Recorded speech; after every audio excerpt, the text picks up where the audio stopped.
Bienvenue fois sur cette chaîne, bienvenue sur Immigration Facile. Sinon, ça dit quoi? J'espère que vous vous portez très très bien. De toutes les façons, de mon côté, je me porte à merveille et ça va super bien, Dieu merci. Donc aujourd'hui, on va parler de quelque chose qui est arrivé et qui vient juste d'arriver, d'accord? Le Canada a ouvert ses portes en entrée express. Je crois que ces derniers temps, vous avez compris que les gens sont en train d'aller au Canada. Où est-ce qu'ils prennent les informations pour aussi vite avoir le visa en entrée express? Vous ne savez pas. Donc aujourd'hui, je vous montre comment vous pouvez faire pour entrer en connaissance de ces informations vous-même en n'ayant pas besoin de que ce soit, d'accord, pour entrer en possession de ces informations. Donc, je vous amène dans le site du gouvernement canadien. Vous voyez ici, la personne source qui a publié est Baos Daha Aziz, attaché de presse au cabinet du ministre de l'Immigration, Réfugiés et Citoyenneté Canada. Voilà son email qui est là. Vous-même, vous pouvez lui écrire, il répond à tout le monde. C'est la loi en Europe et en Amérique. Quand on reçoit un mail, on répond. Donc, ne perdez pas votre temps toujours à vouloir acheter des informations alors que vous-même, vous pouvez trouver ces informations sur Internet. Il vous suffit juste d'avoir un téléphone portable et une connexion Internet ou bien un ordinateur et une connexion Internet. OK? Donc, je souhaite déjà la bienvenue à tous ceux qui me regardent pour la première fois.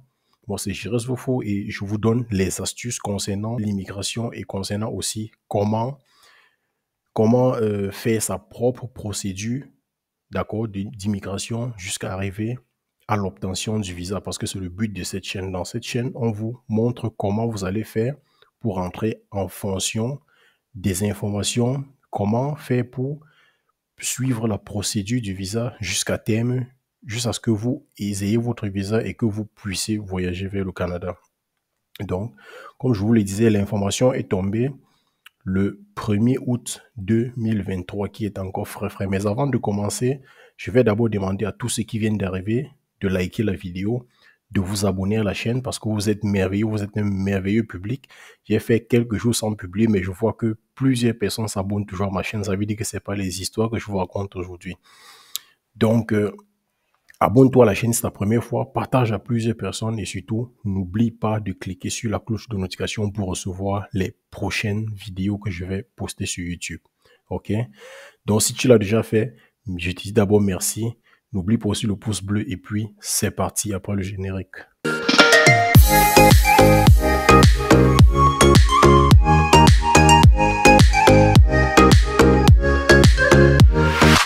Bienvenue encore une fois de plus et de retour sur cette chaîne parce que aujourd'hui on parle de l'entrée express. Voilà. Donc, je vous amener sur le site du gouvernement Canada. Comme j'ai bien dit, vous pouvez voir là en haut parce que je ne prends les informations nulle part qu'ailleurs. OK, vous voyez bien ici, salle de presse. La salle de presse, c'est en fait une salle de presse numérique où toutes les informations et tous les décrets canadiens concernant l'immigration et le gouvernement sont affichés dans ce site, OK, dans cette salle de presse. Donc, il suffit juste que vous rentrez dans le site du gouvernement Canada et vous tapez dans recherche dans ici où la souris est en train de danser, vous tapez les mots-clés et puis vous avez toutes ces informations, OK. Donc, tâchez de toujours essayer de faire vous-même et quand ça vous dépasse, c'est là où vous demandez l'aide d'une autre personne. Sans toutefois tarder, on va parler de l'entrée express, d'accord. Il s'agit de quoi? Le Canada annonce les toutes premières invitations à l'entrée express pour les nouveaux arrivants ayant de l'expérience dans les métiers spécialisés. Voilà. OK. Donc, ici, là, il y a nouveaux arrivants. Et puis, il y a quoi? Il y a métiers spécialisés. Donc, chacun connaît déjà si la vidéo le concerne ou pas. Si la vidéo te concerne, reste jusqu'à la fin et surtout, sois attentif parce que ça va aller très, très vite. OK? On ne va pas perdre le temps. Je vous le disais tantôt, le 1er août 2023 à Ottawa, voilà voilà le communiqué qui a été dit. Le système canadien Entrée Express est maintenant adapté en vue d'offrir une voie simplifiée et efficace aux personnes ayant une expertise dans les domaines essentiels. Point. En invitant une priorité de nouveaux arrivants qualifiés, d'accord? En invitant en priorité les nouveaux arrivants qualifiés ayant de l'expérience dans des métiers spécialisés. Le Canada vise à répondre à la demande croissante en travailleurs et à pourvoir des postes clés qui contribueront à la croissance économique et au progrès du pays. Ici, le Canada a besoin des gens qui savent déjà faire quelque chose, qui peuvent prouver qu'ils savent faire ce qu'ils savent faire pour contribuer à la croissance économique du Canada. OK? Le 31 mai, l'honorable Sean Fraser l'avait déjà dit, c'est un député, d'accord, ancien ministre de l'immigration, des réfugiés et de la citoyenneté, avait déjà dit à l'entrée express permettant la sélection axée sur les catégories. D'accord? Donc, en fait, il y a des catégories sur lesquelles ils sont concentrés pour recruter les gens. Ces changements aident à pallier à la pénurie de main-d'œuvre et en vue de soutenir un objectif économique déterminé en invitant les candidats ayant une expérience de travail précise ou de compétences en français. D'accord? Compétences en français, les amis. Compétences en français. Mettez-vous ça une fois de plus dans la tête.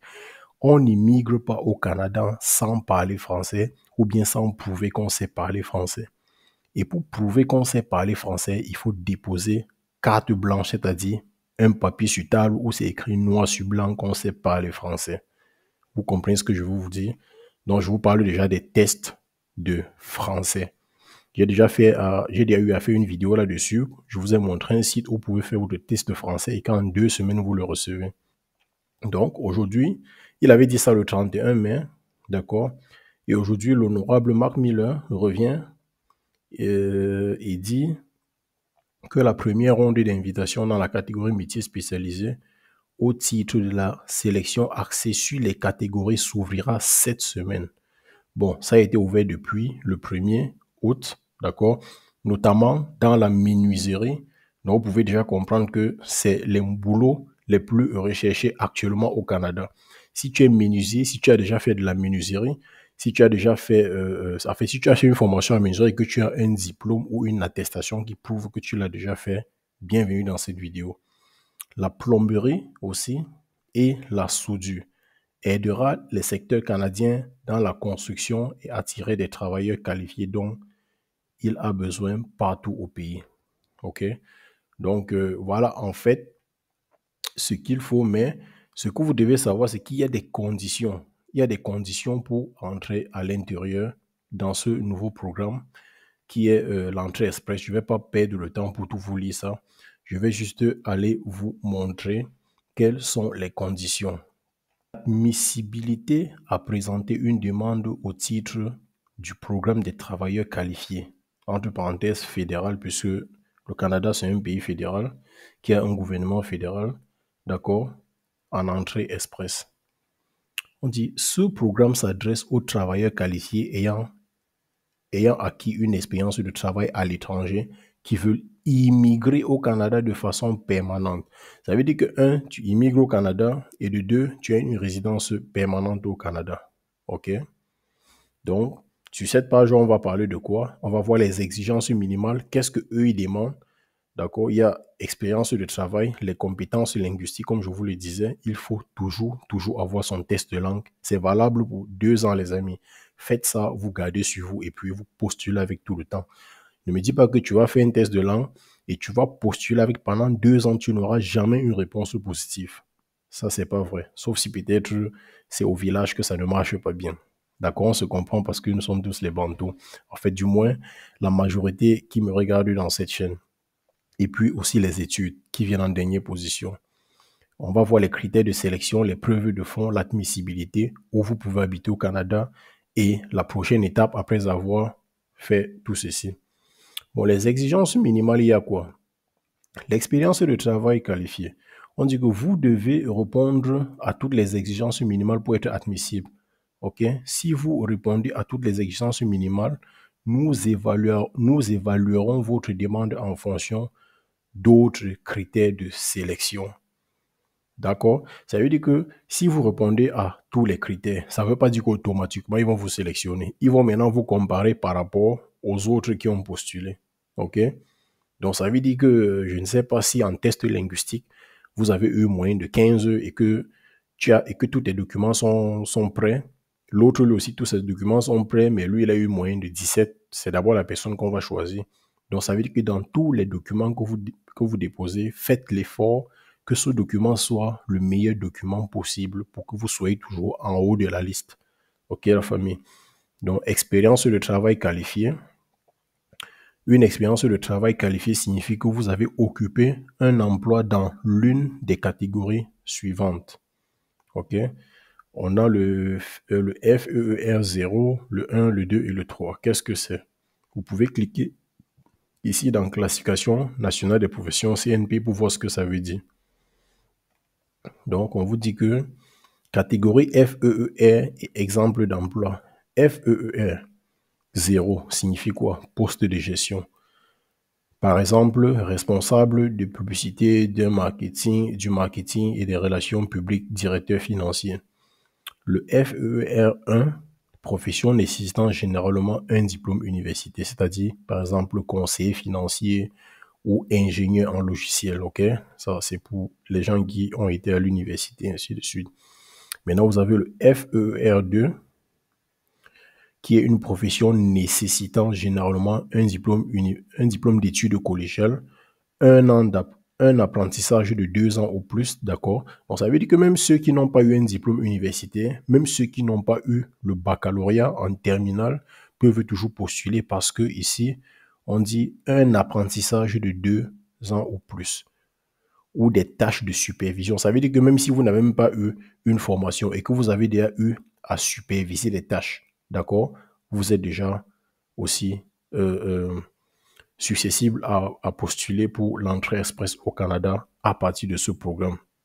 Donc, par exemple, un technicien en réseau, informatique et web, technologie des laboratoires médicaux, d'accord, et FER 3, c'est les professions nécessitant généralement un diplôme universitaire collégial, un apprentissage de 2 ans ou une formation en cours d'emploi de plus de 6 mois. OK? Donc, si vous êtes dans une formation en cours d'emploi de plus de 6 mois, vous pouvez aussi déjà postuler. Et enfin, on a le 4 et le 5 qui sont des diplômes d'études secondaires comme le baccalauréat, une formation en cours de plusieurs semaines. Donc, ça veut dire que même si vous avez formé pour plusieurs semaines, vous pouvez déjà aussi postuler, d'accord? Donc, vous pouvez lire tout cela. Et ce site, je vous le recommande aussi beaucoup parce que vous pouvez beaucoup apprendre là-dessus, ok? Par rapport au CNP, comment trouver la CNP de la profession qu'on cherche et tout et tout. Donc, les amis, on va revenir en arrière pour dire que, donc voilà, il vous faut déjà une expérience de travail qualifiée. Si vous avez travaillé dans ces 4 FEER, on a vu tout de suite ce que ça voulait dire. Et si vous-même vous le cherchez, vous pouvez cliquer ici, d'accord, sur Classification nationale de profession en abrégé CNP. Vous devez montrer que dans le cadre de votre profession principale, vous avez exercé les fonctions qui figurent dans l'énoncé principal, donc dans ce que je viens de colorier en bleu là. D'accord? Avoir été acquise dans les mêmes types d'emplois, c'est-à-dire, je vais vous expliquer ce que ce point veut dire. C'est-à-dire que si vous voulez, par exemple, postuler pour la plomberie, il va falloir que vous ayez déjà fait la plomberie dans votre pays d'origine pour venir d'un travail rémunéré. Autrement dit, vous devez avoir reçu un salaire ou une commission. Le bénévolat ou les stages non rémunérés ne comptent pas. OK? Donc, en fait, pour prouver que vous avez déjà fait ce travail, vous n'allez pas seulement dire que non, j'ai fait, mais quand on vous demande les bulletins le bulletin de paye, il n'y en a pas. Parce que le bénévolat et les volontariats ne sont pas comptants. On ne compte pas les bénévolats et les volontariats. Vous devez déjà avoir eu à faire une commission ou bien un travail qui a été rémunéré et que vous deviez prouver noir sur blanc que vous avez été payé. D'accord? Soit à plein temps, soit à temps partiel. Plein temps, ça veut dire 30 heures par semaine, d'accord? Donc, pendant 12 mois, ce qui vous donne environ 1560 heures, ok? Ou par exemple 15 heures par semaine pendant 24 mois, c'est-à-dire 2 ans. Celui qui a travaillé 1 an à temps plein, lui, il est déjà qualifié. Et celui qui a travaillé à temps partiel, en un an, il n'est pas qualifié parce qu'il doit faire le double. Ok? Parce que lui, il fait 15 heures par semaine et celui qui a temps plein fait 30 heures par semaine. Donc, voilà un peu expérience de travail à temps partiel. C'est de ça qu'on parle, on vient de voir ça. Et voilà, maintenant on dit les compétences linguistiques. Vous devez passer les tests de langue approuvés en français ou en anglais pour. En français ou en anglais, ça veut dire que soit en anglais, soit en français. Ça ne veut pas dire en français et en anglais. OK? Donc, vous devez avoir eu l'écriture, la lecture, la compréhension orale, l'expression orale. D'accord? Obtenir une note minimale de 7 au niveau des compétences linguistiques canadiennes. D'accord? Ça, c'est l'abréviation. Pour les 4 compétences ci-dessus, c'est-à-dire à l'écriture, à la lecture, compréhension orale et expression orale, vous deviez obtenir une note de 7, minimale de 7. D'accord? Entrez les résultats du test dans votre profil Entrée Express. Donc, il te faut aussi déjà créer même un compte Entrée Express. D'accord? Je me rends compte que je n'ai même pas encore fait une vidéo pour montrer comment créer un compte, en fait, un profil Entrée Express, et je le ferai dans les jours à venir. Les critères de sélection maintenant. Si vous répondez à toutes les exigences minimales, nous évaluons votre admissibilité au programme des travailleurs qualifiés en fonction de votre âge, vos études, votre expérience de travail. Bon, ici, quand on dit votre âge, je sais que les gens vont venir me poser la question après en commentaire que moi j'ai 53 ans, moi j'ai 42 ans, moi j'ai 15 ans, moi j'ai 26 ans, est-ce que je suis qualifié? Je ne sais pas, puisque ici, ils n'ont pas mis l'âge requis. Ils ont mis votre âge. OK? Donc, les études, votre expérience de travail, le fait que vous ayez ou non une offre d'emploi valide. Donc, il faut aussi postuler à tout moment. Vous avez Guichet Emploi, vous avez Indeed, vous avez LinkedIn, où vous pouvez toujours être en contact avec les employeurs. Vos compétences linguistiques en français ou en anglais. D'accord? Vous voyez, la compétence linguistique vient toujours. Faites vos tests. J'ai fait une vidéo là-dessus et vous voyez comment en 2 semaines, vous avez votre test de cours de langue et vous pouvez le faire en ligne. Vous n'êtes pas obligé d'aller vous asseoir dans un centre ou bien je ne sais pas, devant qui que ce soit. Vous le faites chez vous avec votre connexion Internet, votre ordinateur et vous passez votre test linguistique. Donc, voilà les conditions. On dit comment nous utilisons les points de critères de sélection. Donc, ici en bas, vous voyez comment les critères de points de sélection sont utilisés. Les preuves de fonds, je vais aussi vous parler de ça. Vous devez démontrer que vous avez des fonds suffisants pour vous établir au Canada avec votre famille, à moins que vous avez le droit de travailler légalement au Canada. À l'heure actuelle, vous avez une offre d'emploi valide d'un employeur canadien. Donc, vous devez démontrer que vous avez des fonds. Ça, c'est pour celui qui n'a pas encore eu un contrat de travail au Canada. Puisque ici, on dit que si vous avez une offre d'emploi valide d'un employeur canadien, vous n'avez plus besoin de prouver ou bien de démontrer que vous avez des fonds. OK? Donc, pensez toujours à entrer en contact avec les employeurs, que ce soit par guichet emploi. Vous-même, vous allez lire ça. Je ne vais pas passer tout le temps à faire une dictée. D'accord? Après avoir, je vais vous laisser tous les liens dans la description de la vidéo et vous-même, vous pourrez le lire dans votre coin au calme et ça vous donnera assez d'inspiration, croyez-moi, pour continuer votre procédure d'immigration ou bien d'entrée express. OK, la famille? Donc, on se dit à la prochaine vidéo et je suis à la recherche de plusieurs informations pour vous faire plaisir et pour aider aussi plusieurs personnes à en ajouter sur ceux qui ont déjà voyagé, pour ceux qui sont encore dans leur pays d'origine. D'accord, la famille? Portez-vous bien et on se dit à plus. Ciao.